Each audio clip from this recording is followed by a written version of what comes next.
Strade Bianche, the opening race of the UCI Women's World Tour season. Already an icon on the racing calendar, this year's course ran over 127 kilometres and included 30 kilometres of gravel roads. Both previous editions have been won by Boels-Dolman's riders, and last year's winner Lizzie Deignan returned to defend her title. Last year I was probably close to the shape of my life, I'd say. I didn't realise it at the time, but looking back at the kind of training files going into it, I was in extremely good form. And this year I'm a little bit short on intervals coming into this intensity I've not really had in training. There's been a few kind of ups and downs, so not in the same shape, but still here to try and do something. Well, yeah, it's my first time, and of course it's already an heroic race, so everybody is really looking forward to this, I think. I've done the final reckon of the course, and it's really hard. It's terribly hard, and with this with this weather conditions, it's going to be even more selective. Of course, it's nice to have a strong team, and Kasia is really strong. She showed it already in the Nieuwsblad, and this race even suits her better. Last year she was second, so she's really aiming for the victory, and I'll see if I can be up there too. I'm feeling very confident because I have a very strong team and I come from a very good result in the past years. I will see today how I will feel. It's pretty chilly outside and it's going to be a bit rainy, but I'm all right and I hope for a tough race.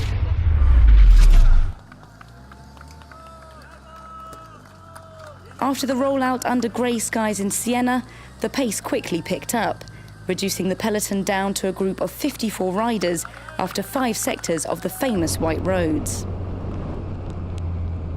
A perfect time then for Floortje Mackay of Team Sunweb and Lauren Stevens of Tibco SVB to make a break for it, the two stretching their advantage to 1 minute 28 seconds.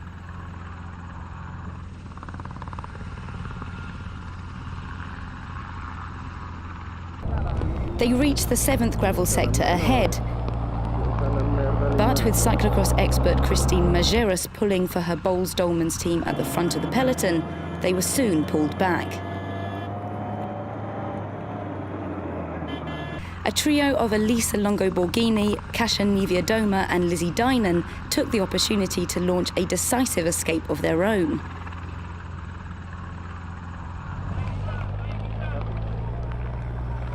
On the slopes of Colle Pinzuto, with gradients reaching 15%, they pulled away, taking 2 Orica Scott riders with them, Annemiek van Vleuten and Katrien Garfoot.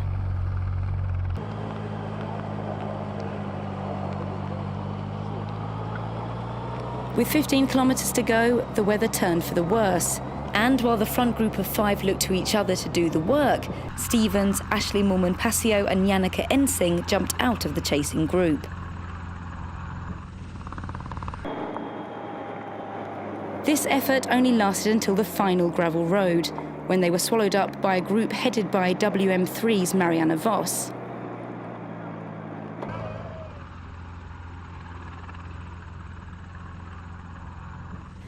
The breakaway's advantage narrowed to 11 seconds on the climb to La Tolfa.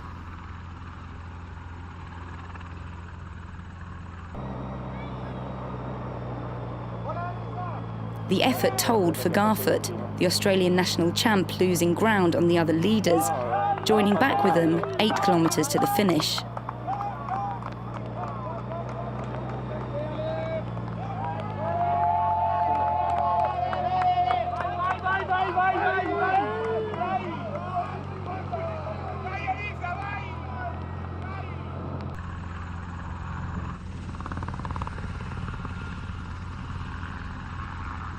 In the chasing group, a series of attacks. Italian champion Elena Cecchini was brought back. But then Shara Gillow of FDJ wasn't.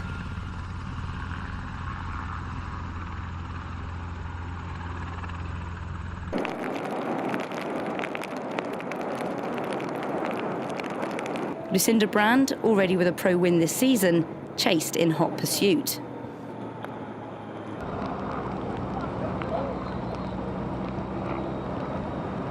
The five leaders, Longo Borghini, Niewiadoma, Garfoot, Dynan and Van Vleuten, who had been sitting comfortably at the front, were punished for watching each other too long. A surprise move as Gillo jumped them all.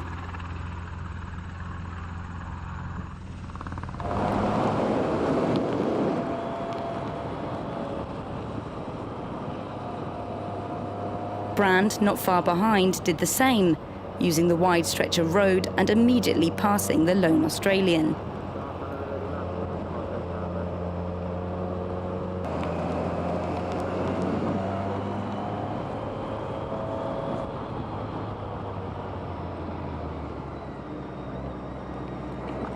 Powering through the slick bends, Brand made it under the Flamme Rouge on her own and through the archway of the old city walls towards the iconic finale of this race.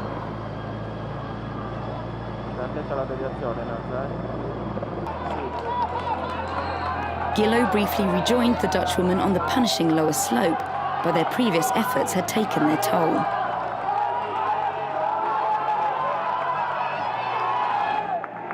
Sensing a chance, the quintet behind them charged up the final climb. Longo Borghini and Niewiadoma were neck and neck as they both passed Brand on either side. But the key to winning the race is positioning through the final set of corners. Longo Borghini took the perfect run-in, with the young Polish rider unable to find a way past her.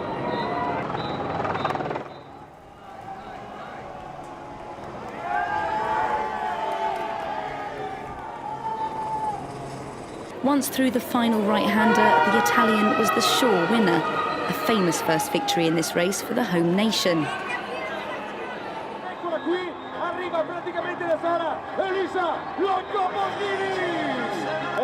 Followed shortly after by Niewiadoma, second place for a second year running. And last year's winner, Lizzie Dynan, completed the podium.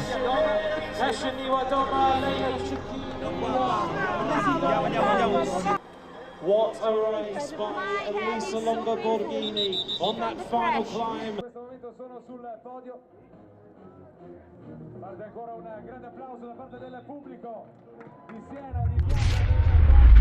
Today for me it feels even more special because I crashed very hardly on the long sector of gravel, and then I managed to come back. Cordon gave me her bike, and then I managed to have my spare bike when we went out of that gravel section. And today I really would like to thank my team for the work they did. Against second place, so somehow I feel a bit of disappointment. But also I know, okay, I lost it with a really strong Elisa. She proved it already last week with the two races in Belgium that she's incredibly strong. I know that my team gave me a lot of support today and they worked really hard and believe in me.